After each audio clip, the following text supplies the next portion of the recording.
somebody and you all make a choice, like a little democracy, you all make a choice on where you're going. Well, that's just fine. And you don't have to. I'm wondering about the company you keep in the end moments.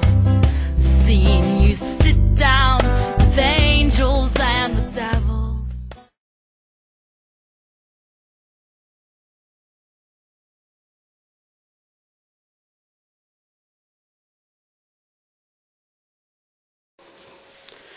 Originally, I titled myself an anti-feminist, solely in rejection to common feminism in this area.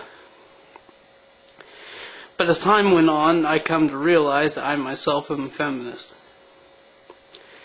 As I see that the anarchist movement should be in total liberation of every living creature, regardless of gender, race, or species. So with that being said, I'm going to leave you with Beyond Feminism, Beyond Gender, from the book Against the Logic of Submission, written by the Audio Anarchy team. Beyond Feminism, Beyond Gender. In order to create a revolution that can put an end to all domination, it is necessary to put an end to the tendency we all have to submit.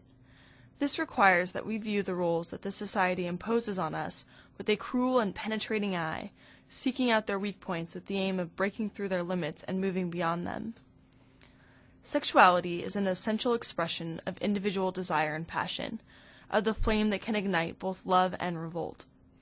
Thus, it can be an important force of the individual's will that can raise her beyond the mass as a unique and indomitable being. Gender, on the other hand, is a conduit built by the social order to constrain this sexual energy, to confine and limit it, directing it toward the reproduction of this order of domination and submission. Thus, it is an obstruction to an attempt to freely determine how one will live and relate. Nonetheless, up to now, men have been granted more leeway in asserting their will within these rules than women. Women who have been strong, rebellious individuals have been so precisely because they have moved beyond their femininity.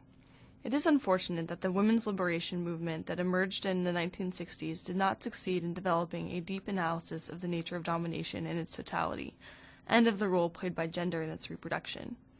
A movement that had started from a desire to be free of gender roles in order to be full, self-determined individuals was transformed into a specialization, just like most partial struggles of the time.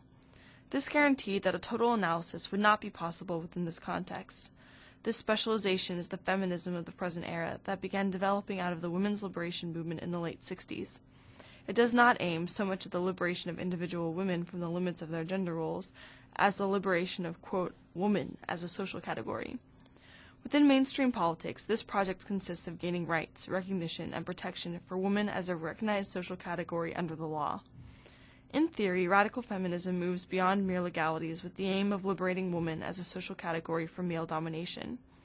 Since male domination is not adequately explored as an aspect of total domination, even by anarcha-feminists, the rhetoric of radical feminism frequently takes on a style similar to that of national liberation struggles. But in spite of the difference in style and rhetoric, the practice of mainstream and radical feminism often coincide. This is not by chance. The specialization of radical feminism actually lies in the cataloging of wrongs suffered by women at the hands of man. This catalog was ever completed, the specialization would no longer be necessary, and it would be time to move beyond this listing of wrongs suffered to an actual attempt to analyze the nature of women's oppression in the society and take real, thought-out action to end it.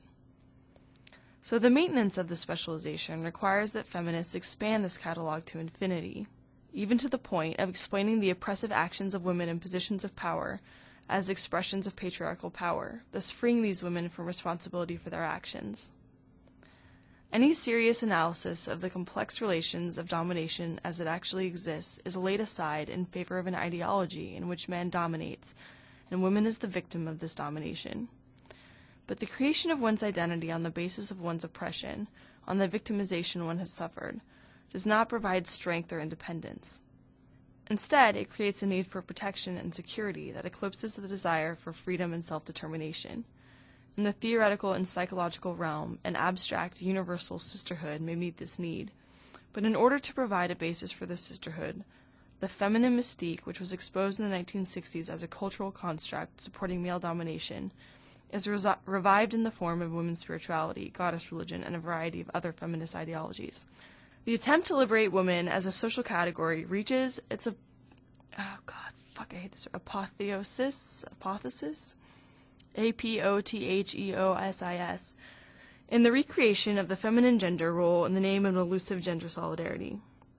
The fact that many radical feminists have turned to cops, courts, and other state programs for protection on the practical level, thus imitating mainstream feminism, only serves to underline the illusory nature of the sisterhood they proclaim.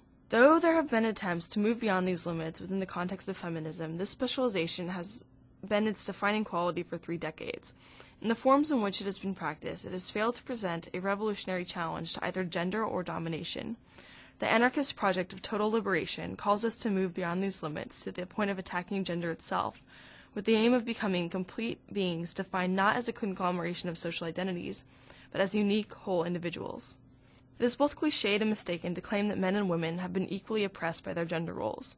The male gender role does allow greater leeway for the assertions of one's will, so just as the liberation of women from their gender role is not a matter of becoming more masculine, but rather of moving beyond their femininity, so for men the point is not to be more feminine, but to move beyond their masculinity. The point is to discover that core of uniqueness that is in each of us that is beyond all social roles, and to make that the point from which we act, live, and think in the world, in the sexual realm as in all others. Gender separates sexuality from the wholeness of our being, attaching specific traits to it that serve the maintenance of the present social order. Thus, sexual energy, which could have amazing revolutionary potential, is channeled into the reproduction of relations of domination and submission, of dependence and desperation.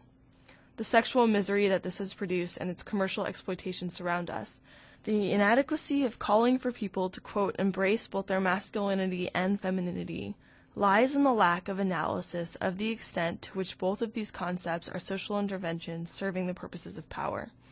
Thus, to change the nature of gender roles, to increase their number or modify their form, is useless from a revolutionary perspective, being nothing more than mechanically adjusting the form of the conduits that channel our sexual energy.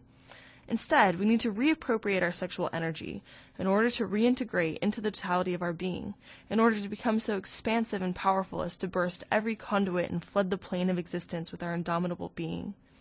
This is not a therapeutic task, but rather one of defiant revolt, one that springs from a strong will and a refusal to back down. If our desire is to destroy all domination, then it is necessary that we move beyond everything that holds us back, beyond feminism, yes, beyond gender, because this is where we find the ability to create our indomitable individuality that rises up against all domination without hesitation. If we wish to destroy the logic of submission, this must be our minimal goal.